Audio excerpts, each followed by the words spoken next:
Hello everyone, Django rest framework with gen AI के इस fourth session में आप सबका स्वागत है। आज से यहाँ से हम जैंगो रेस्ट फ्रेमवर्क का जो जर्नी है वो एक्चुअल में शुरू करेंगे। इससे पहले जो था हमने एपीआई और फाउंडेशन लेवल पे चीज़ों को समझा है। जो हमारा लास्ट सेशन था उसमें हमने एपीआई का पूरा क्रड क्रिएट रीड अपडेट और डिलीट का ऑपरेशन परफॉर्म किया जैंगो की मदद से, कोर जैंगो की मदद से। उसमें हमने जैंगो रेस्ट फ्रेमवर्क का इस्तेमाल नहीं किया था, हमने फंक्शन बेस्ड व्यू का इस्तेमाल किया था।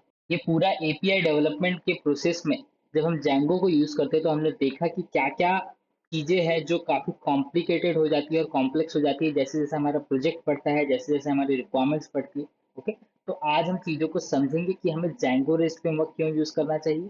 अगर हम सिर्फ जैंगो यूज करेंगे तो हम क्या चीजें हैं जिसको मिस कर देते हैं, और हमें क्या बेनिफिट मिलता है जैंगो रेस्ट फ्रेमवर्क के साथ। एक इम्पॉर्टेंट इंटरव्यू क्वेश्चन है जो अभी रिसेंटली मेरे एक फ्रेंड ने जब इंटरव्यू दिया तो उससे पूछा गया था, लगभग 27 लाख के पैकेज के लिए पहला क्वेश्चन था। ये क्वेश्चन ये था कि अगर मैं आपको अपने जैंगो प्रोजेक्ट के settings.py फाइल को दिखाऊं जो हमारा प्रोजेक्ट लेवल पे होता है, यहाँ पे क्वेश्चन ये पूछा गया था कि इंस्टॉल्ड ऐप में अगर मैं ऑर्डर ऑफ दिस एप्स इसको मैं चेंज करता हूँ, अब चाहे वो कस्टम ऐप हो या फिर जो प्री डिफाइंड एप्स आते हैं उनको, इनके ऑर्डर को अगर मैं चेंज करता हूँ तो क्या प्रोजेक्ट का फ्लो जो है वो इम्पैक्ट होगा। इसके साथ साथ अगर मैं मिडिल वेयर में भी इसके ऑर्डर्स को चेंज करता हूँ तो क्या जो हमारा प्रोजेक्ट का फ्लो है वो इम्पैक्ट होगा या फिर हमें कोई एरर आएगा। ये सारी चीजें जो है पूछी गई थी, उस इन सब का आंसर जो है ये मैं आपको इस सेशन में दूंगा, सेशन के बीच में एग्जांपल के साथ, और चीज़ों को समझाऊंगा बहुत डिटेल में। पर अगेन ये मुझे आपके साथ एक शेयर करना था। बैक टू हम अपने टॉपिक पे आते हैं, क्या क्या डिसएडवांटेजेस थे जब हम जैंगो कोर को यूज कर रहे थे एज फॉर एपीआई डेवलपमेंट। पहला जो डिसएडवांटेज था, जैंगो को जो डेवलप किया गया है उसका जो मेन फोकस है वो वेब डेवलपमेंट और वेब पेजेस को बनाने के लिए डेवलप किया गया है। लेकिन जब आप एपीआई को इम्प्लीमेंट करते हो या फिर आप एपीआई बनाते हो जैंगो की मदद से, तो बहुत सारी मैनुअल रेपिटेटिव कोड है आपको लिखना पड़ता है। लेंदी और कॉम्प्लेक्स प्रोसेस है सीरियलाइजेशन का जो आपको हैंडल करना पड़ता है जब आप क्लाइंट से सर्वर पे या सर्वर से क्लाइंट पे डेटा को भेजते हो, क्योंकि ये सीरियलाइजेशन हमने देखा था जब हम व्यूज में काम कर रहे थे। अगर मैं आपको लेके चलो हमारे कंटेंट के अंदर और यहाँ पे व्यूज में, तो अगर आप देखिएगा यहाँ पे कि हमने सीरियलाइजेशन में एक एक डेटा को हम जेसन रिस्पॉन्स में कन्वर्ट करने के लिए हम एक डिक्शनरी फॉर्मेट में बदल रहे थे, और सेम जब हम डेटा को फेच कर रहे थे पोस्ट करने के लिए या अपडेट करने के लिए तब भी हम चीजों को गेट कर रहे थे क्लाइंट साइड से। तो ये कहीं ना कहीं सीरियलाइजेशन का प्रोसेस है जिसको हम सीरियलाइजेशन बोलते हैं। तो ये जब आप सोचिए कि जब हमारे पास 20 फील्ड होंगे, 15 फील्ड होंगे और अलग अलग टेबल से अलग अलग तरीके के रिलेशंस होंगे, तो कितना कॉम्प्लेक्स हो जाएगा इन सारी चीजों को गेट कर रहा या फिर इनको भेजना क्लाइंट साइड। तो इन सारी चीजों को सॉल्व करता है जैंगो रेस्ट फ्रेमवर्क। कैसे करता है ये सब हम आगे देखेंगे, बट फिलहाल मैं आपको बता रहा हूँ कि हमें क्यों यूज करना है जैंगो रेस्ट फ्रेमवर्क। तो ये तो होगी सीरियलाइजेशन और एपीआई डेवलपमेंट की बातें। वही अगर मैं बात करूं ऑथेंटिकेशन की और परमिशन की, तो सपोज अगर आपके पास मल्टीपल एप्स हैं आपके प्रोजेक्ट के अंदर और आप चाहते हो कि कुछ ही लिमिटेड यूजर को कोई पर्टिकुलर ऐप का परमिशन हो या उसको एक्सेस कर सके, तो इस तरीके के जब हम चीजों को इम्प्लीमेंट करते हैं तो सिर्फ जैंगो यूज करने से काफी कॉम्प्लेक्स हो जाता है चीजों को मेंटेन करना, एरर आने के चांसेस ज्यादा हो जाते हैं।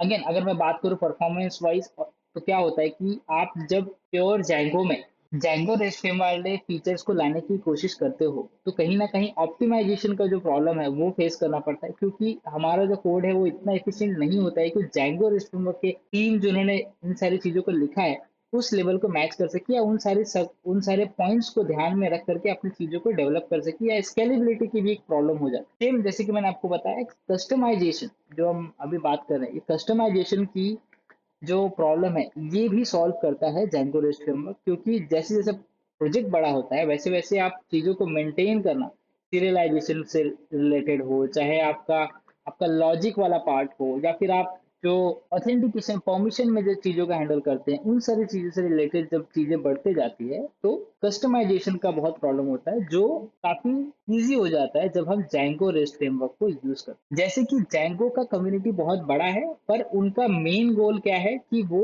वेब डेवलपमेंट और वेब पेजेस के लिए फोकस्ड है। वैसे ही जैंगो रेस्ट फ्रेमवर्क का भी कम्युनिटी बहुत बड़ा है, उनका इकोसिस्टम भी बहुत बड़ा है, पर उनका जो फोकस है वो एपीआई डेवलपमेंट के ऊपर ज्यादा है। इसीलिए जब आप जेंगो और जेंगो रेस्ट फ्रेमवर्क को मिलाते हो तो एक बड़ा कम्युनिटी फॉर्म हो जाता है, और इससे हमें काफी सारी चीजें जो है वो पहले से बने बनाए मिल जाती है।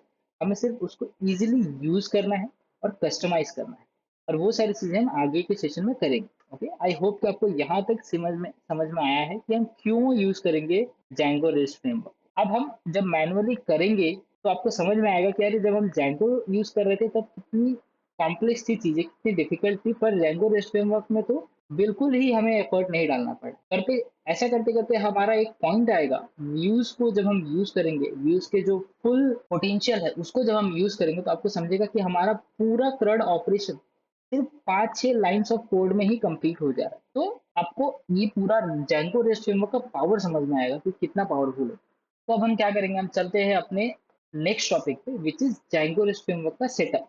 और हमें अलग से सेटअप करने की क्या जरूरत है जेंगो रेस्ट फ्रेमवर्क को, तो ये मैंने सेशन 1 में भी बताया था, मैं अभी आपको एक बार फिर से बता देता हूँ कि जो जैंगो का जो टीम है उन्होंने जैंगो का पर्पस रखा है, उनका जैंगो का जो फोकस रखा है वो वेब डेवलपमेंट के ऊपर, और जैंगो रेस्ट फ्रेमवर्क का जो पूरा फोकस है वो एपीआई डेवलपमेंट के ऊपर। इसीलिए जब हम जैंगो इंस्टॉल करते हैं तो जैंगो के साथ जैंगो रेस्ट फ्रेमवर्क का कोई पैकेज नहीं आता, हमें इसे अलग से इंस्टॉल करना पड़ता है। तो इसमें दो चीजें होती है, एक तो हमें पिप इंस्टॉल जैंगो रेस्ट फ्रेमवर्क करना पड़ता है, दूसरा हमें उसको मेंशन करना पड़ता है। जैसे हम कोई कस्टम ऐप को मेंशन करते हैं हमारे सेटिंग्स डॉट पीवाई में, जैसे हमने लास्ट सेशन में यहाँ पे हमने हमारे कंटेंट वाले ऐप को मेंशन किया था, वैसे ही हमें यहाँ पे जेंको रेस्ट फ्रेमवर्क को भी मेंशन करना पड़ता है, ये बताने के लिए कि भाई हम जेंको रेस्ट फ्रेमवर्क यूज कर रहे हैं अपने जेंको के प्रोजेक्ट। तो ये दो चीजें जो है अभी हम करेंगे फटाफट से।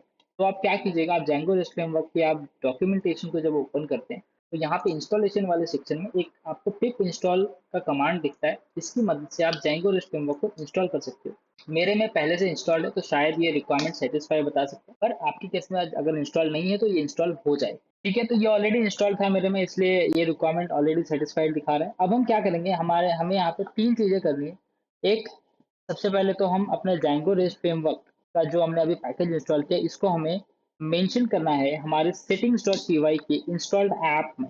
तो अगर मैं आपको लेके चलूँ यहाँ पे तो ये देखिए इन्होंने क्या बोला है कि रेस्ट अंडरस्कोर फ्रेमवर्क करके ये कीवर्ड है, इसको आप यहाँ पे लिख दीजिए। इससे क्या होगा, जैंगो समझ जाएगा कि हमने जैंगो रेस्ट फ्रेमवर्क का इस्तेमाल किया है। ये हो गया हमारा फर्स्ट स्टेप। सेकंड स्टेप के लिए मैं आपको लेके चलता हूँ हमारे स्क्रीन पे। यहाँ पे अब हम क्या करेंगे, दो चीजें करेंगे। जो हमारे लास्ट सेशन 3 था उसमें हमने जो प्रोजेक्ट बनाया था उसमें एक ऐप था, कंटेंट करके हमारा ये ऐप था। इसके अंदर हमने एक मूवीज करके एक मॉडल बनाया था जिसके अंदर 3 फील्ड्स थे। फील्ड मतलब हमारे टेबल के अंदर 3 कॉलम थे, और इसके ऊपर हमने पूरा का पूरा क्रड ऑपरेशन किया था। ये देखिए अपडेट से रिलेटेड ये इंसर्ट है, ये डिटेल व्यू है, ये लिस्ट व्यू है, और सबसे नीचे हमारा एक डिलीट का ऑपरेशन। ये सब कुछ हमने जैंगो की मदद से, प्योर जैंगो की मदद से किया था, और इसमें हमने देखा था कि क्या क्या चैलेंजेस आए थे, और एक एक वर्ड को हमने बहुत डिटेल में डिस्कस किया। हमारा पूरा फोकस व्यूज पे ही था।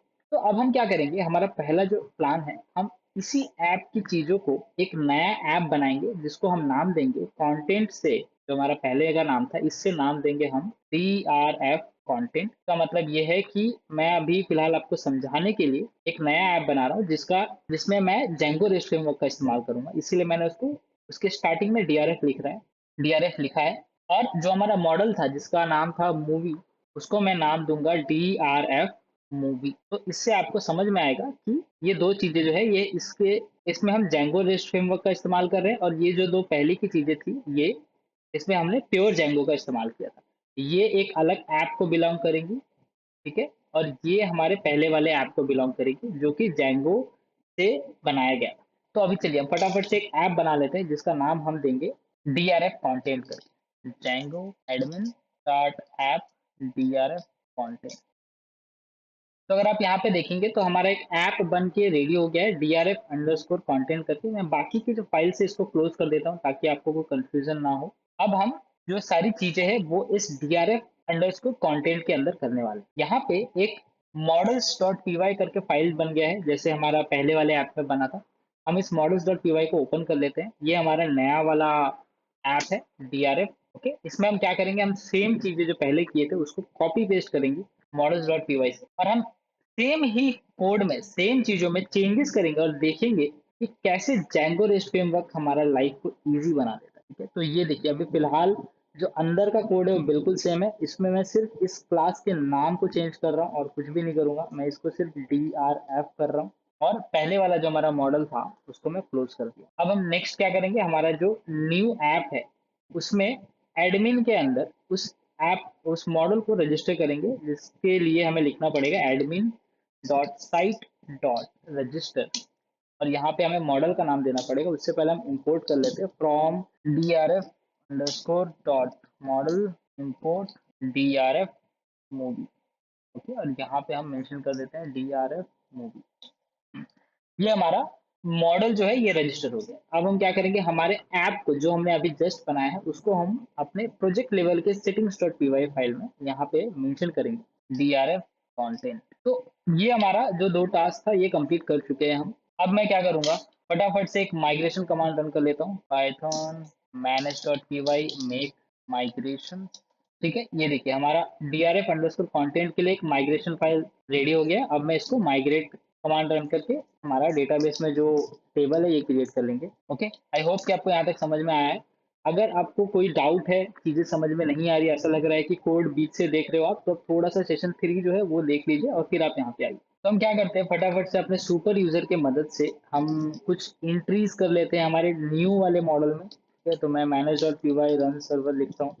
ये सुपर यूजर वगैरह जो है ये सब हमने सेशन 3 में क्रिएट किया था, इसीलिए मैंने यहाँ पे जो फोल्डर का नाम है ये सेशन 3 ही रखा है, इसको चेंज नहीं किया है। क्यों? क्योंकि हम उसी फाइल्स में उसी कोड में हम चेंजेस करेंगे। ये इसीलिए मैं कर रहा हूँ ताकि आपको एक समझ में आए कि हम जब सिर्फ जैंगो यूज कर रहे थे तब हमें कितना लिखना पड़ रहा था, और अब हम जब जैंगो रेस्ट फ्रेमवर्क यूज कर रहे हैं सेम कोड के लिए सेम रिक्वायरमेंट के लिए, तो हमारी लाइफ कैसी इजी हो रही है। तो ये मैंने अपना एडमिन डैशबोर्ड ओपन कर लिया है और यहाँ पे देखिए DRF मूवी करके हमारा एक नया मॉडल क्रिएट हो चुका है जिसके अंदर अभी कोई भी डेटा नहीं है।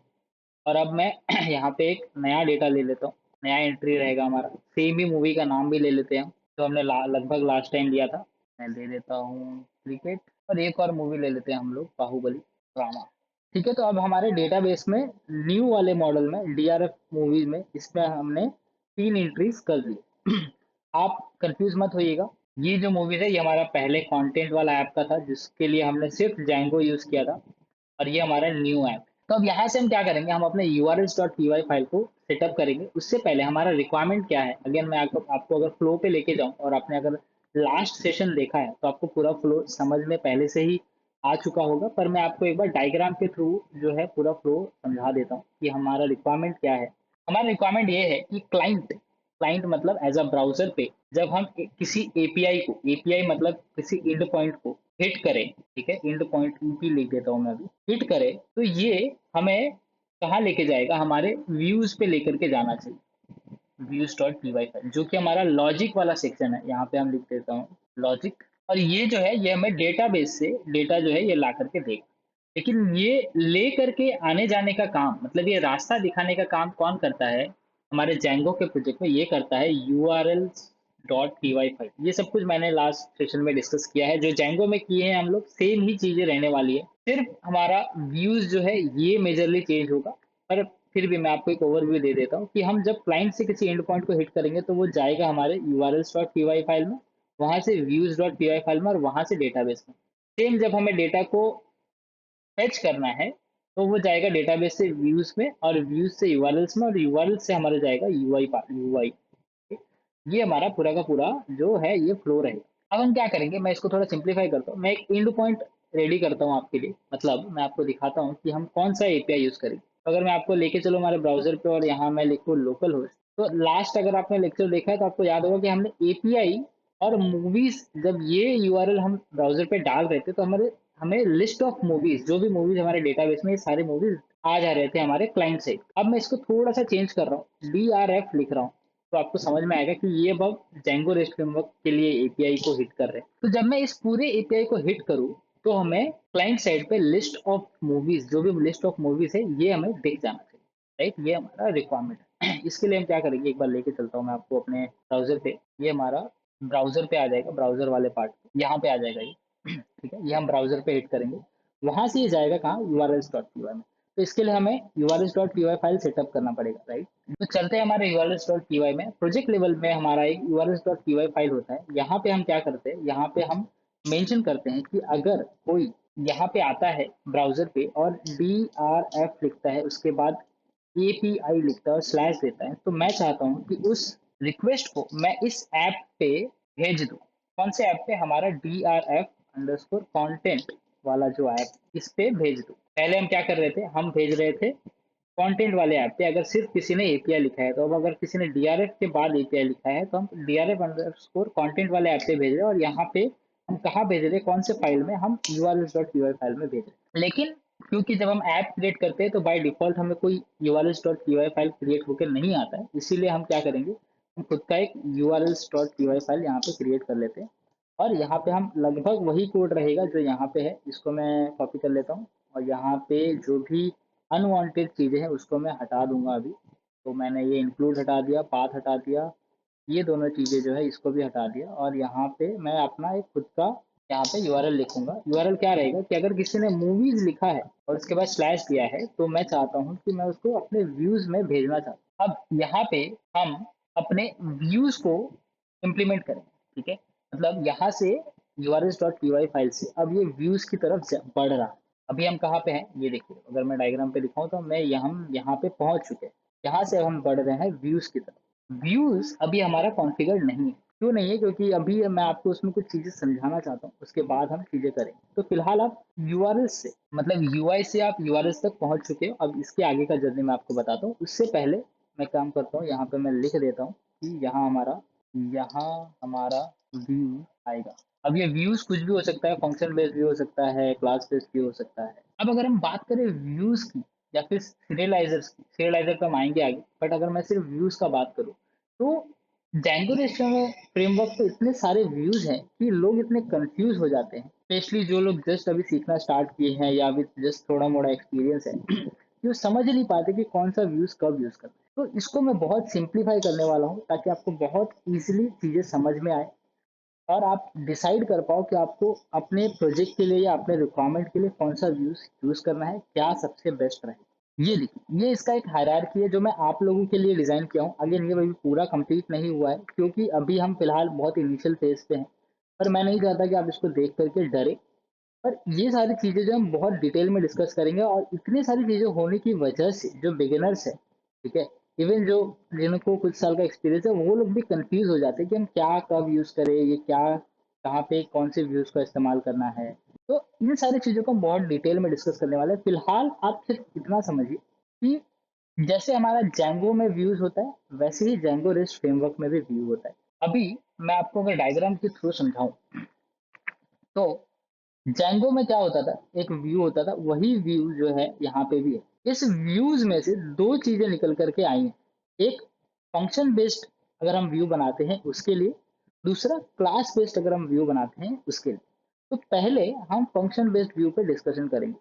इसीलिए जब हम फंक्शन बेस्ड व्यू बनाते हैं तो उसके लिए हमें एक डेकोरेटर यूज करना पड़ता है जिसका नाम है @API_अंडरस्कोर व्यू। @API_व्यू करके डेकोरेटर है, उसको हम यूज करते हैं। अगेन इसमें क्या फीचर होते हैं क्या नहीं, ये मैं आपको बताऊंगा आगे। पर ये सिर्फ फंक्शन बेस्ड व्यू के लिए यूज होता है और इसका सिर्फ एक ही टाइप है, इसके आगे कोई टाइप नहीं है। So there is no type of this. तो इसमें आप कंफ्यूज नहीं होना, फंक्शन बेस्ड व्यू के लिए सिर्फ डेकोरेटर यूज होता है। अब अगर मैं बात करूँ क्लास बेस्ड व्यू, तो इसमें जो सबसे पेरेंट क्लास जो होता है, एक तो हो गया व्यूज, उसी के प्रॉपर्टीज को इनहेरिट करते हुए एक क्लास बनाया गया है जिसका नाम है एपीआई व्यू। इसमें एपीआई जो है और वी जो है ये कैपिटल में है, और बाकी जो तीन कैरेक्टर्स है ये स्मॉल में है। यही चीजें जो है यहाँ पे आपको दिख रही होंगी। अगर मैं यहाँ पे ले चलूँ आपको, ये देखिए, ये हमारा बेस क्लास है व्यूज। इसमें एक @API व्यू डेकोरेटर है, ये फंक्शन बेस्ड व्यू के लिए होता है, और दूसरा जो है ये क्लास बेस्ड व्यू के लिए इस्तेमाल होता है। आप फिलहाल बाकी सारी चीजों में कंफ्यूज ना होइए, मैं सिर्फ इस पे ही फोकस करते हैं हम लोग। तो एपीआई व्यू डिस्कस करने से पहले आपके माइंड में ये क्वेश्चन जरूर आ रहा होगा कि ये कैसे पता चलेगा कि हमें कब एपीआई व्यू यूज करना है या कब क्लास बेस्ड व्यू यूज करना है। इस पे थोड़ा सा एक डिस्कशन कर लेते हैं हम यहाँ पे। तो क्या होता है कि फंक्शन बेस्ड व्यू हम तब यूज करते हैं जब हमारा जो रिक्वायरमेंट है बहुत सिंपल होता है। तो यहाँ पे आप देख सकते हैं, function based views are simpler and more explicit. ठीक है, वहीं अगर कुछ कॉम्प्लेक्स हमारा रिक्वायरमेंट है, बड़ा प्रोजेक्ट है, ठीक है, वहां पे हम क्लास बेस्ड व्यू को यूज करते हैं। फिलहाल के लिए आपकी मिक्सिंग जो है इसको आप इग्नोर कीजिए, ये सब हम आगे डिस्कस करेंगे। पर सिर्फ आप समझिए ये एस्पेक्ट जो है इसको आप समझने की कोशिश कीजिए। सिंपलिसिटी, सिंपल प्रोजेक्ट के लिए आप फंक्शनल बेस्ड व्यू यूज कर सकते हो, कॉम्प्लेक्स के लिए क्लास बेस्ड व्यू। रीडेबिलिटी के लिए जो है ये फंक्शनल बेस्ड व्यू थोड़ा इजी हो जाता है क्लास बेस्ड व्यूज में, क्योंकि मल्टीपल लॉजिक्स होते हैं, मल्टीपल इनहेरिटेंस होते हैं, एब्स्ट्रैक्शंस होते हैं, तो थोड़ा सा समझने में खासकर बिगिनर्स को प्रॉब्लम होता है। रीयूजिबिलिटी के पॉइंट ऑफ व्यू से अगर हम लोग बात करें तो फंक्शन बेस्ड व्यू जो है ये कम रीयूजेबल होता है, क्योंकि ये एक फंक्शन की तरह हम ट्रीट करते हैं। वहीं अगर हम क्लास बेस्ड व्यू को इस्तेमाल करते हैं तो यहाँ पे हम dry method which is don't repeat yourself, इस प्रिंसिपल को बहुत अच्छे से इस्तेमाल कर सकते हैं क्योंकि हम चीज़ों को इनहेरिट कर सकते हैं। फोर्थ जो हमारा पॉइंट है वो है फ्लेक्सिबिलिटी को लेकर के। फंक्शन बेस्ड व्यू जो है वो काफ़ी ज़्यादा फ्लेक्सिबल होता है, क्योंकि इसमें हम चीज़ों को लिख सकते हैं, माइक्रो सर्विसेज डिज़ाइन वगैरह कर सकते हैं, छोटी छोटी स्क्रिप्ट को अलग रख सकते हैं। लेकिन क्लास बेस्ड व्यू में क्या होता है कि ये थोड़ा सा कम फ्लेक्सिबल होता है, क्योंकि इसमें ओवर जो बिहेवियर है ये हमें काफ़ी ज़्यादा करना पड़ता है, जो कि थोड़ा कॉम्प्लेक्स हो जाता है। Again performance wise function based view जो है वो स्लाइटली फास्टर होता है। क्यों? क्योंकि जब हम क्लास बेस्ड व्यू की बात करते हैं इसमें हम मल्टीपल इंस्टेंसेस को बनाते हैं, मल्टीपल चीज़ों को इनहेरिट करते हैं। तो अगेन जो माइन्यूट लेवल पे अगर हम परफॉर्मेंस पे जाएं, जो कि गेम डेवलपमेंट वगैरह चीज़ों में जब होती है, तो वहाँ पे ये सारी चीज़ें मैटर करती है। पर अगेन उसका भी एक अलग मैकेनिज्म होता है वहाँ पे भी चीज़ों को यूज़ करने का। बट अगर मैं हाई लेवल पे बात करूँ तो फिलहाल फंक्शन बेस्ड व्यू जो है थोड़ा सा परफॉर्मेंस सफिशियंट होता है। वहीं स्केलेबिलिटी को अगर हम पॉइंट पे रखें तो थोड़ा सा हार्ड हो जाता है जब हम फंक्शन बेस्ड व्यू से काम करते हैं। पर क्लास बेस्ड व्यू में हमें जो स्केलेबिलिटी का जो इशू है ये बहुत इजीली सॉल्व हो जाता है। क्यों? क्योंकि ये एक लार्ज प्रोजेक्ट के लिए ध्यान में रख करके बनाया गया है, और इसको मेंटेन करना और कोड को रीयूज करना इनहेरिटेंस की मदद से काफी इजी हो जाता है। यूज केस अगर मैं इसका देखूँ तो ideal for small task, simple task and require a minimal logic, जहाँ पे आपका बहुत ही मिनिमम सा लॉजिक लिखना है। Class based view, it is best suitable for complex application requiring shared functionalities and more abstraction. इसके अलावा जब हम सॉलिड प्रिंसिपल, अगर आप लोगों ने सुना होगा, सॉलिड प्रिंसिपल की जब हम लोग बात करते हैं तो वो भी हम क्लास बेस्ड व्यू में अच्छे तरीके से अचीव कर पाते हैं रेदर देन फंक्शन बेस्ड। तो ये सारे रीजन है जिसकी वजह से हम क्लास बेस्ड व्यू या फंक्शन बेस्ड व्यू सेलेक्ट करते हैं। थोड़ा सा और क्लैरिटी के लिए मैं क्या करता हूँ, आपको दो चार एग्जांपल्स बताता हूँ तो आपको समझ में आएगा। तो फॉर एग्जांपल कि हमारा एक रिक्वायरमेंट है जहाँ पे we want to create a simple view to return a list of all user without any additional logic. तो इस केस में हम क्या कर सकते हैं, सिंपल एक फंक्शन बेस्ड व्यू लिख सकते हैं, because it's a straight forward operation with minimal logic, जो हमने लास्ट अपने सेशन में किया था। ठीक है, हम सिंपली रिटर्न कर दिया था हमने जो भी डेटाबेस में वैल्यूज है उसको। वहीं अगर मैं बात करूँ कि if we have a requirement जहाँ पे गेट करना है हमें सारे डेटा को, और हमें पोस्ट भी करना है, और इस तरीके से पोस्ट करना है ताकि हम उस चीज़ों को रीयूज कर सकें, उसके लॉजिक को भी हम यूज कर सकें। तो इस केस में हम क्लास बेस्ड व्यू जो है वो यूज करेंगे, तो ये ज़्यादा इफिशियंट हो जाए। वहीं अगर हम दूसरा एग्जांपल देखते हैं, if you want to create a one off API that return a static hello world, एक सिंपल सा hello world kind of a response है, वहां पे आप फंक्शन बेस्ड व्यू जो है वो यूज कर सकते हैं। बहुत ही सिंपल रिक्वायरमेंट है ये। अगर मैं बात करूँ थर्ड वाले हमारे केस की, जहाँ पे सॉरी फोर्थ वाले हमारे केस की, जहाँ पे ई कॉमर्स ऐप की बात हो रही है, और इसमें हमें क्या करना है कि अलग अलग प्रोडक्ट बनाने हैं, इसको क्रिएट अपडेट पूरा CRUD ऑपरेशन करना है, और सिमिलर काइंड ऑफ लॉजिक को यूज करना है। अब क्योंकि यहाँ पे सिमिलर काइंड ऑफ चीजें यूज हो रही है, तो हम यहाँ पे क्लास बेस्ड व्यू जो है वो यूज कर सकते हैं, क्योंकि अलग अलग ऐप है और मल्टीपल चीजें जो है वो रीयूज हो रही है, और इनहेरिटेंस का हम यहाँ पे यूज कर सकते हैं। नेक्स्ट अगर हम एग्जाम्पल देखें, यहाँ पे एक एग्जाम्पल है कि you are creating a custom authentication view that includes different logic for validation, error handling, and token generation in a single view। एक ही व्यू के अंदर है, एक ही व्यू के अंदर, इसको ध्यान से देखिए, एक ही व्यू में हम सारी चीजें कर रहे हैं। इसमें हमें मल्टीपल इनहेरिटेंस वगैरह का जरूरत नहीं है। रिक्वायरमेंट ही ऐसा है कि सिर्फ एक ही व्यू यूज करना है। इस केस में हम फंक्शन बेस्ड व्यू को यूज कर सकते हैं, because it allow more flexibility to write custom logic without a overhead of classes. Okay, तो आप चाहो तो इसको पॉज करके चीज़ों को रीड करो वापस से, और एक बार फिर से समझो। मैं बहुत ही हाई लेवल पे समझाने की कोशिश कर रहा हूँ अभी फिलहाल। अभी जो लास्ट हमारा का एग्जांपल है, you need to implement a detailed view of displaying a single blog post where the same logic, fetching, validation, and rendering can be applied to other models like articles और news. इस case में हम क्या कर सकते हैं, class based view को use कर सकते हैं। इस क्लास बेस्ड व्यू में एक जेनेरिक डिटेल व्यू करके एक क्लास होती है, जिसका हम यूज करेंगे तो काफी मिनिमम चेंजेस के साथ हम अपने सारी चीजों को इम्प्लीमेंट कर पाए। आई होप कि आप लोगों को एक अच्छा बेस बना रहेगा कि हमें कब यूज करना है फंक्शन बेस्ड व्यू, कब यूज करना है क्लास बेस्ड व्यू। अगेन आप इसको एक पॉज करके आप चाहिए तो पढ़ लीजिए, ठीक है, थोड़ा सा टाइम देकर के, क्योंकि अभी आप जब चीज़ों को क्लियर कर लेते हैं, अपने डाउट्स को क्लियर कर लेते हैं, तो आगे जाके आपको कंफ्यूजन नहीं होगा। हालांकि हम दोनों चीज़ों को कवर करेंगे तो आपको प्रैक्टिकली भी आपको समझ में आएगा कि हम क्यों कर रहे हैं और कैसे कर रहे हैं, पर थियोरी भी आपको समझाना एक बार जरूरी है। तो अभी हम चलते हैं अपने कोडिंग वाले पार्ट पे। ये तो हो गया पूरा थ्योरी और हाई लेवल पे चीज़ें। तो कोडिंग वाले पार्ट में क्या होता है कि हमें दो तीन चेंजेस जो है वो पहले करने पड़ेंगे। एक तो क्या कि अगर आपको याद हो कि लास्ट वाले सेशन में हमने क्या किया था, अगर मैं आपके व्यूज में लेके जाऊं, हमारा ये सारा फाइल में जो है अभी क्लोज कर देता हूँ, कोई कंफ्यूजन नहीं रहना चाहिए। हमारा ये पुराना वाला ऐप है, कंटेंट पुराना ऐप है, इसमें व्यूज डॉट py जो है ये पुराना जो मतलब सेकेंड जो थर्ड जो हमारा सेशन था उसमें हमने ये सारी चीजें लिखी थी। उसमें हमने देखा था कि हमने जेसन रिस्पॉन्स को इस्तेमाल किया। अगेन हमने इन दोनों का डिफरेंस देखा था, HTTP response and Jason response, पर जेसन रिस्पॉन्स का हमने इस्तेमाल किया था। अब हमें क्या करना है, हमें रेस्ट फ्रेमवर्क के रिस्पॉन्स क्लास का इस्तेमाल करना है। ये क्यों करना है इसको बहुत ध्यान से समझिए, इसका बहुत इंपॉर्टेंट और इंटरव्यू क्वेश्चन बनता है। पहला उसका बड़ा रीजन है एक कंटेंट नेगोशिएशन, ये इंटरव्यू में पूछा जाता है। अब कंटेंट नेगोशिएशन क्या होता है, रिस्पांस क्लास जो है हमें कंटेंट नेगोशिएशन का फैसिलिटी देता है। इसका मतलब ये होता है कि ये ऑटोमेटिक हमारा क्लाइंट या सर्वर का जो भी रिक्वायरमेंट है, जो भी नीड है, डेटा के टाइप को एक्सेप्ट करना। मतलब मेरा सर्वर पे मैंने यहाँ से समझिए जेसन भेजा, लेकिन क्लाइंट बोल रहा है कि मुझे एक्सएमएल चाहिए, एक्सएमएल के फॉर्मेट में ही डेटा चाहिए। या फिर क्लाइंट ने कोई डेटा भेजा और सर्वर बोल रहा है कि मेरे को जेसन में ही डेटा चाहिए, मैं एक्सएमएल नहीं एक्सेप्ट करूंगा।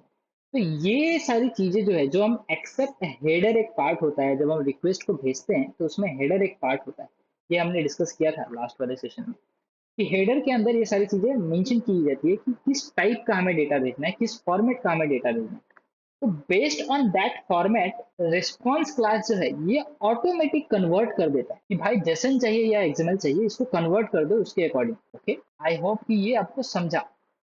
सेकेंड जो सबसे बड़ा रीजन है रेंडर सपोर्ट। इसका मतलब क्या होता है कि रेंडर्ड एक मैकेनिज्म है जो रिस्पॉन्स डेटा को कन्वर्ट करता है स्पेसिफिक फॉर्मेट में, जैसे कि जेसन, एक्सएमएल, एचटीएमएल में, ठीक है, इन सारे फॉर्मेट में कन्वर्ट कर देता है ये मैकेनिज्म। पीआरएफ में रिस्पॉन्स ऑब्जेक्ट रेंडर्ड के थ्रू डेटा को क्लाइंट के लिए रेंडर करता है। डिफॉल्ट रेंडर्ड जेसन रेंडर्ड होता है, लेकिन आप और भी फॉर्मेट जैसे एक्सएमएल रेंडर्ड, एचटीएमएल रेंडर्ड का इस्तेमाल कर सकते हो। यही सारी चीजें जो है ये जेसन रिस्पॉन्स में मिसिंग होती है। इसीलिए ये दो, और भी हालांकि और भी दो और भी बड़ी चीजें हैं, पर ये दो मेन रीजन है जिसकी वजह से हम रेस्ट फ्रेमवर्क में रिस्पॉन्स क्लास को यूज करते हैं डेटा को भेजने के लिए। ठीक है, तो ये एक बड़ा पेन पॉइंट है जो हमारा जेंगो रेस्ट फ्रेमवर्क का रिस्पॉन्स क्लास सॉल्व करके देता है, इसको याद रखिएगा। तो ये तो हो गया हमारा इसका थ्योरी पार्ट। अब हम चलते हैं यहाँ पे हमारे कोडिंग। कोड में हम क्या करेंगे, हमारा जो पहले व्यूज वाला सेक्शन था, पहले वाला जो हमने कोड किया है, उसका जो गेट पार्ट है, गेट वाला पार्ट, इसको हम कॉपी कर लेंगे और हम चलेंगे अपने अभी वाले मतलब डीआरएफ वाले ऐप के अंदर। यहाँ पे व्यूज डॉट पीवाई में हम इसको पेस्ट करेंगे। और जब पेस्ट करेंगे तो यहाँ पे कुछ चेंजेस हमें करना पड़ेगा। क्या, क्योंकि हमें जो मॉडल है हमारा जो मॉडल है ये हमारा डीआरएफ मॉडल यूज होगा, और ये आएगा कहाँ से, डीआरएफ वाला जो हमारा कंटेंट है वहां से आएगा। अगेन आपको ये लग रहा है कि अरे मैं तो कॉपी पेस्ट कर रहा हूँ, आप लोगों के साथ जो कोडिंग है आप लोग साथ में कोड नहीं कर पा रहे हो, तो मैं कोड जो है ये मैं आपको गिट पे भेज दूंगा, गिटहब पे इसका लिंक मैं शेयर करूंगा। दूसरी चीज ये है कि मैं हाईली रिकमेंड करूंगा कि आप पहले वाला मतलब जो सेशन 3 है एटलीस्ट वो तो आप जरूर देखिए, ताकि आपको चीजें कनेक्ट हो और आपको लॉन्ग टर्म पे चीजें याद रहे और आपको कोर और फाउंडेशन आपको समझ में आए।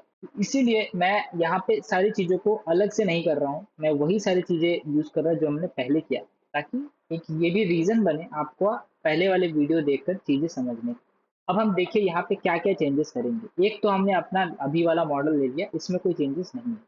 हम क्या करेंगे, यहाँ पे जो हम H T T P Django के अंदर से हम ये सारी चीज़ों जेसन रिस्पॉन्स को यूज़ कर रहे थे, अब हम क्या क्या करेंगे, rest rest framework dot response के अंदर से हम इंपोर्ट करेंगे रिस्पॉन्स क्लास को। ठीक है, अब हम इसको हटा दे रहे हैं। हम क्या करेंगे, हम CSRF टोकन को भी अभी के लिए हटा देते हैं। ठीक है, ये वहां से इंपोर्ट हुआ, इसका इस्तेमाल जब हम पोस्ट पुट वगैरह में कर ऑपरेशन करते हैं तब यूज करते हैं, लेकिन अभी फिलहाल उसको इग्नोर कीजिए। और ये जो जैसन है इसको भी हम हटा देते हैं फिलहाल के लिए।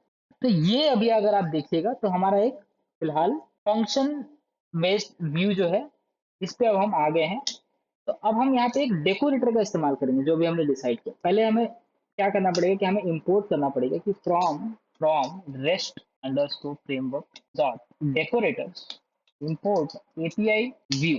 एपीआई व्यू डेकोरेटर को आप इस्तेमाल करोगे और ये एपीआई व्यू डेकोरेटर क्या करता है, ये आपके नॉर्मल व्यूज को, नॉर्मल फंक्शन बेस्ड व्यू को एक रेस्ट फ्रेमवर्क व्यूज में कन्वर्ट कर दे। ठीक है, ये डेकोरेट, ये भी इंटरव्यू में बहुत पूछा जाता है। अभी इस डेकोरेटर के अंदर क्या होता है कि हमें एक लिस्ट के फॉर्मेट में एक पैरामीटर देना पड़ता है जिसके अंदर हम मेंशन करते हैं कि ये डेकोरेटर क्या क्या मेथड्स को एक्सेप्ट करेगा। मेथड ऐसे हम डिस्कस कर किए हैं लास्ट सेशन में।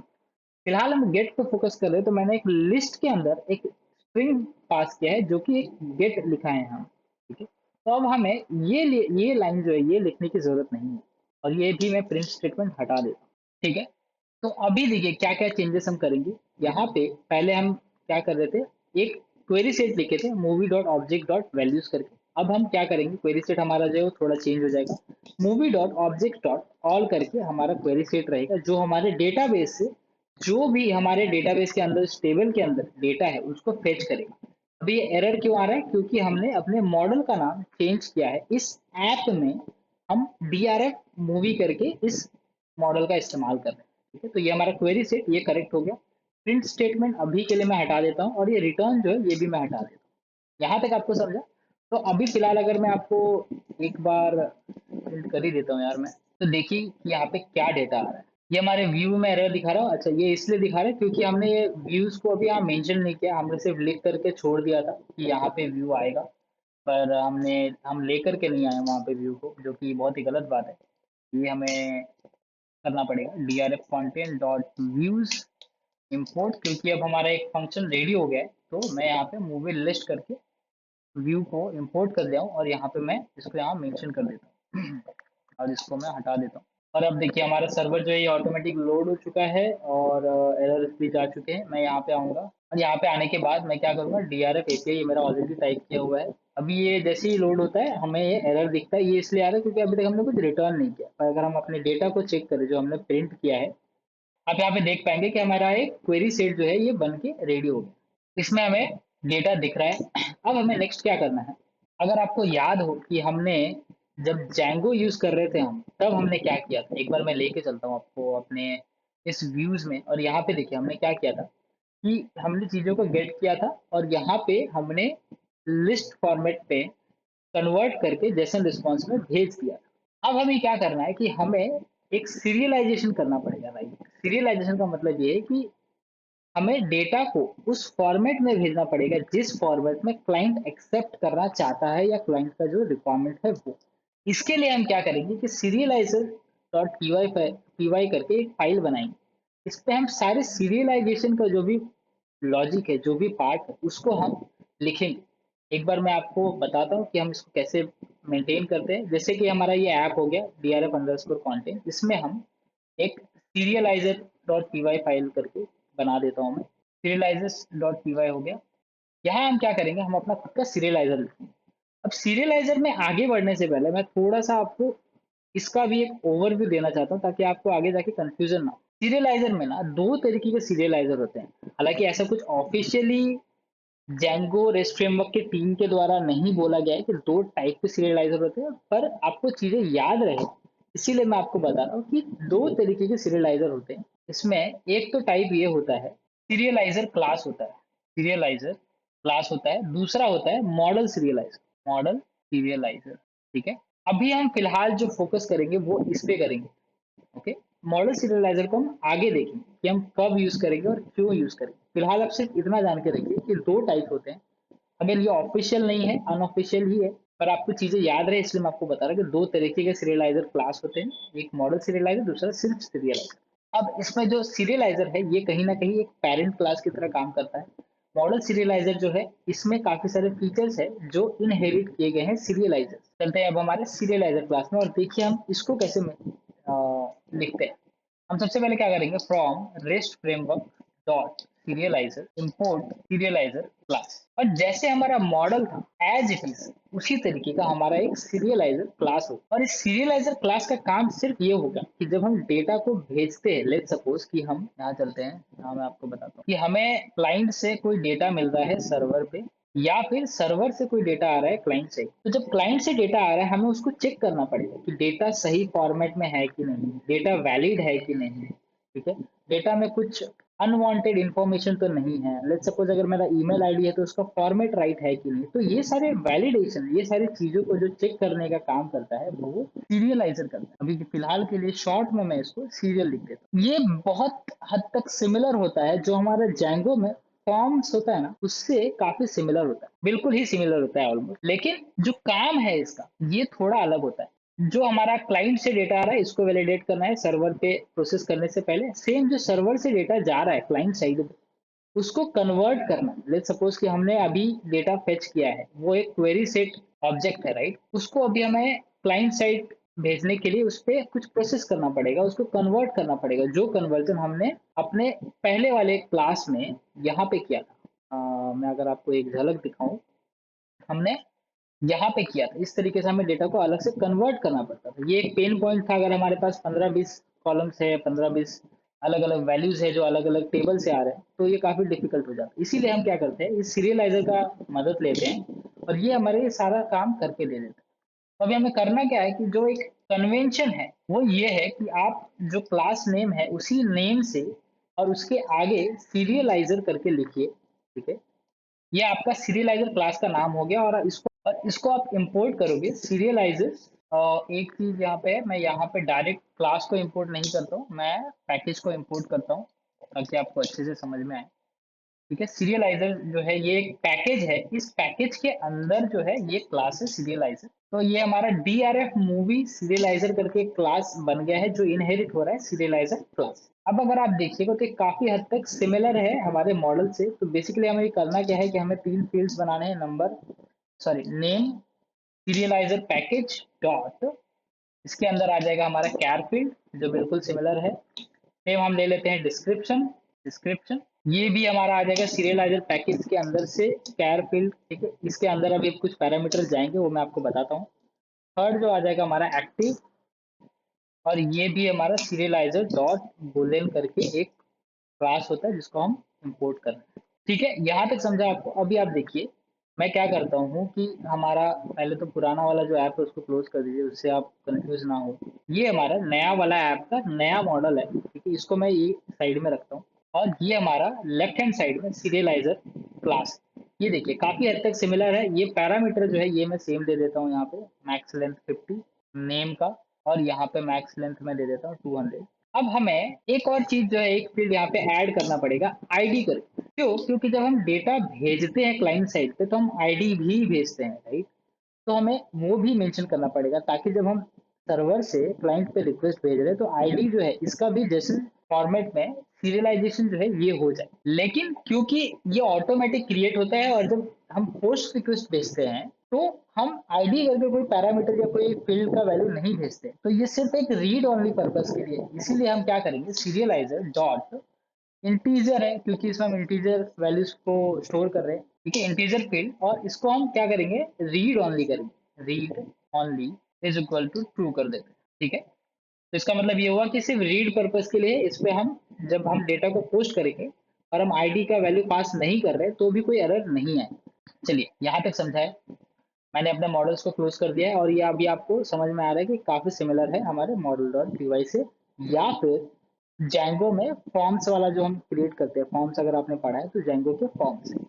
अब हम चलते हैं अपने व्यूज में। सॉरी, ये व्यूज जो है ये हमारे पुराने वाले ऐप का है, इसको हम क्लोज कर देते हैं। ये देखिए अभी हम यहाँ पे क्या करेंगे, हमारा डेटा मिल चुका है। अब हम क्या करेंगे, इस डेटा को अपने सीरियलाइजर वाले क्लास में भेजेंगे। इसीलिए एक सीरियलाइजर करके हम, मैं यहाँ पे एक वेरिएबल बनाता हूँ, सीरियलाइजर इज इक्वल टू, पहले हम इंपोर्ट कर लेते हैं।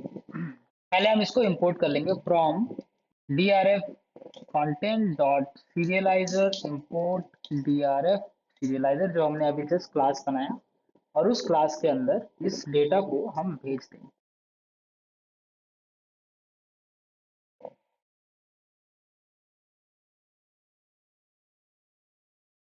डेटा अब होगा क्या कि जब हम इस डेटा को भेज रहे हैं तो हमारा सीरियलाइजर जो क्लास है ये सिर्फ एक डेटा पे ऑपरेट करता है, मतलब एक ऑब्जेक्ट पे ऑपरेट करता है। अब क्योंकि हम डेटा जो भेज रहे हैं ये मल्टीपल लिस्ट ऑफ ऑब्जेक्ट है, राइट, जो हमने प्रिंट किया था, ये देखिए यहाँ पे लिस्ट ऑफ ऑब्जेक्ट।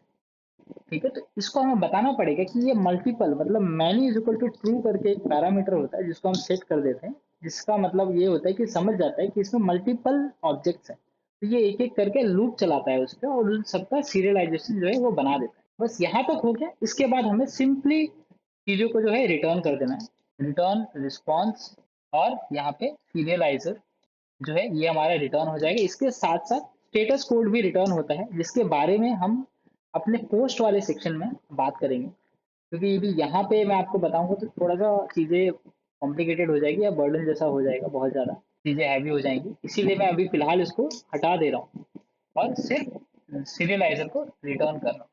अब एक और कमाल की चीज़ आप देखिए, एक मैं काम करता हूँ, आपको मैं यहाँ पे सीरियलाइजर जो है ना ये प्रिंट करा के दिखा देता हूँ कि इसमें हमें क्या क्या चीज़ें जो है वो दिख रही है। तो मैं जब सिर्फ अपने सीरियलाइजर को पास कर रहा हूँ तो देखिए हमें एक एरर आएगा। ये क्या बोल रहा है, object of type list serialiser is not Jason serialiser. इसका क्या मतलब है कि ये हम अपने सीरियलाइजर के सारी चीजों को पास कर रहे हैं, हालांकि हमें सिर्फ अपने डेटा को पास करना है। ओके, तो सीरियलाइजर में एक डेटा करके एट्रीब्यूट होता है, ठीक है, हमें वो पास करना है। ये क्या करता है इसके बारे में थोड़ा सा डिस्कस करते हैं हम लोग। अगर मैं आपको लेके चलूँ हमारे गेट रिक्वेस्ट में, यहाँ पे स्क्रीन पे, तो ये देखिए इन Django REST framework serializer dot data represent the serialized data that is ready to be returned as a response to the client. Okay, let me explain this in detail. अभी क्या है यहाँ पे कि when you use a serializer in a DRF, its main job is to take your complex Django model instance or a query set and convert them into a Python data type that can be easily rendered into a JSON, XML, or other content type. This process is called serialization. Okay, and the serializer dot data property hold the converted data after the serialization process has taken place. मतलब serialization होने के बाद जो data बन करके हमें मिलता है वो डेटा हमें serializer dot data से मिल जाता है, जैसे कि आप यहाँ पे देख पा रहे हैं। तो हमने क्या किया, अभी हमने जस्ट यहाँ पे serializer डॉट डेटा ले किया है और हम अब देखेंगे अपने आउटपुट को और अपने ब्राउजर पे एक बार रीलोड करते हैं तो ये देखिए हमारा डेटा हमें मिल करके आ गया है। एक बहुत बड़ा फर्क अगर आप देख पा रहे हैं इसमें, तो अगर मैं आपको अपना पुराना वाला एपीआई दिखाऊं जो हम जैंगो के साथ यूज कर रहे थे, उसमें अगर आप देखिएगा तो ये देखिए ये हमें डेटा किस तरीके से आ रहा है। ये हमें डेटा एक काफी अनऑर्गेनाइज, मतलब ये आ रहा है, बट इसमें हम दूसरे ऑपरेशंस को नहीं परफॉर्म कर सकते, ये एक ब्राउजेबल एपीआई नहीं है। पर वहीं अगर हम जैंगो रेस्ट फ्रेमवर्क का एपीआई को देखें तो ये हमें वेल स्ट्रक्चर्ड काफी अलग अलग फीचर्स के साथ, जैसे अगर यहाँ पे ड्रॉप डाउन में देखें, यहाँ पे अलग अलग फीचर है। जब हम पोस्ट और अपडेट चीजें वाली ऑपरेशंस को पढ़ेंगे तो आपको पता चलेगा कि ये कितना यूजफुल हो जाता है ब्राउजेबल एपीआई जब हम मल्टीपल ऑपरेशंस को करते हैं। हमें अलग से पोस्टमैन या किसी थर्ड पार्टी टूल को यूज नहीं करना पड़ता है एपीआई डेवलपमेंट की, जो कि हमें जैंगो के साथ करना पड़ता है। ठीक है, तो इसी ब्राउजेबल एपीआई के बारे में बात कर रहा था मैं, जो अभी आप यहाँ पे देख पा रहे हैं, बढ़िया सा हमें पैनल और एक डैशबोर्ड टाइप का मिल जाता है। तो ये था हमारा गेट के बारे में कि हम गेट रिक्वेस्ट कैसे कर सकते हैं जैंगो रेस्ट फ्रेमवर्क में। आगे के सेशन में हम पोस्ट पुट अपडेट डिलीट ये सारी चीजें सीखेंगे बहुत ही ज्यादा डिटेल में। उसको मैं अभी कवर नहीं कर रहा हूँ क्योंकि वीडियो का लेंथ जो है बहुत बड़ा हो जाएगा, उसको हम बहुत डिटेल में आगे के वीडियो में कवर करें। तो अब इसी के साथ जो हमने अपने सेशन के शुरुआत में जो पहला इंटरव्यू क्वेश्चन किया था, जब हम अपने सेटिंग्स डॉट पी फाइल में अपने एप्स या मिडिलवेयर के ऑर्डर को चेंज करते हैं तो हमारा प्रोजेक्ट का फ्लो चेंज हो जाता है या फिर हमें कोई एरर आता है या नहीं आता। इसको हम एक बार डिस्कस करते हैं। तो इसका जवाब है जी हाँ। जेंगो प्रोजेक्ट में सेटिंग्स डॉट पी फाइल के अंदर इंस्टॉल्ड ऐप या मिडिलवेयर के ऑर्डर चेंज करने से प्रोजेक्ट के फ्लो और उसके बिहेवियर में फर्क पड़ सकता है। क्यों? क्योंकि जो ऐप आपने इस्तेमाल किया है, जो भी ऐप्स अपने कस्टम ऐप्स बनाए हैं, हो सकता है कि वो एक दूसरे पे डिपेंडेंट हो और पहले कोई एक पर्टिकुलर ऐप लोड होगा, उसके बाद ही दूसरा ऐप जो है वो उसके रिस्पॉन्स के बेसिस पे या उसके फ्लो के बेसिस पे चलेगा। तो जब आप उसके ऑर्डर को स्वैप कर दो, तो वो हो सकता है कि आपके पूरे प्रोजेक्ट के फ्लो को बिगाड़ दे और एरर आ जाए। ऐसे ही जो मिडिलवेयर की अगर हम लोग बात करें, तो मिडिलवेयर और भी ज़्यादा स्ट्रिक्ट होता है ऑर्डर के मामले में। ये बहुत इंपॉर्टेंट होता है कि आप मिडिलवेयर के ऑर्डर को एज इट इज मेंटेन करो, क्योंकि ये पूरा का पूरा रिक्वेस्ट और रिस्पांस के साइकिल को प्रोसेस करता है। मिडिलवेयर एक चेन फॉर्म में काम करता है, पूरे का पूरा जो है फॉर्म है, पूरा का पूरा जो इसका वर्क है वो एक चेन की तरह होता है। तो एग्जाम्पल के लिए आप सपोज कीजिए कि ये सेटिंग्स डॉट पी वाई में जो मिडिलवेयर है, अगर मैं सेशन मिडिलवेयर को पहले लिख दूँ और सिक्योरिटी मिडलवेयर को बाद में लिखूँ, तो ऐसे में क्या होगा कि सिक्योरिटी पॉलिसीज जो है वो सही तरीके से अप्लाई नहीं हो पाएंगी। क्यों? क्योंकि सेशन का जो डेटा है वो पहले प्रोसेस नहीं होगा। तो इसको आप बिल्कुल ध्यान में रखिए कि मिडलवेयर के ऑर्डर से बिल्कुल छेड़छाड़ नहीं करना है, इंस्टॉल ऐप के ऑर्डर से भी छेड़छाड़ नहीं करना है, और आप जो भी ऐप को आप मेंशन करोगे, आप मेक श्योर करना कि जो उसका डिपेंडेंसीज है उसी ऑर्डर में आप उसको वहाँ पे आप मेंटेन करो। आज के लिए इतना ही। अभी अगले सेशन में हम और भी कुछ क्वेश्चंस लाएंगे और चीज़ों को और डिटेल में समझेंगे। Thank you.